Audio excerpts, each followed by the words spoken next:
white privilege is dead. And I'm going to take you through the numbers and explain why.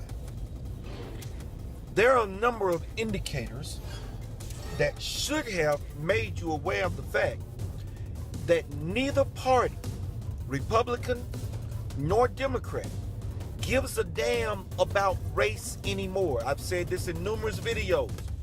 They make race matter to us because it keeps us divided and distracted while they continue to do the things that they have been doing, and that is destroying the freedoms and civil liberties of individuals here in America regardless of race. In Peggy McIntosh's White Privilege, Unpacking the Invisible Knapsack, she explains how white people are provided special privileges over people of color. She explains how most whites are ignorant and do not see that they have these privileges. However, I tend to find that McIntosh's argument is exaggerated and does not show the true story of so-called white privilege. Previously in America's history, it would be reasonable to claim that whites had the upper hand. For example, up until the 1960s and the Civil Rights Act, it was blatantly obvious that whites were favored and more privileged than other races. Even after the Civil Rights Movement, there was still evidence that whites had more opportunities than their colored counterparts.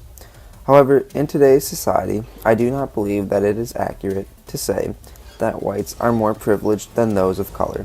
If we look at affirmative action, there are spots reserved at universities for minorities. Regardless of if a white candidate is more accomplished and decorated, that spot has to go to a minority to create more diversity at the university. That seems pretty privileged to me. Also, in today's society, the youth of America are more progressive and forward-thinking. This resulted in our first black president, Barack Obama.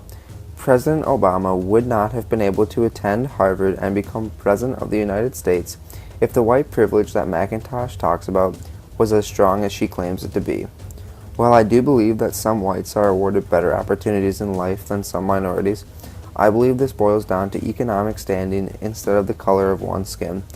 I am a firm believer that some minorities are also awarded better opportunities than some of their white counterparts.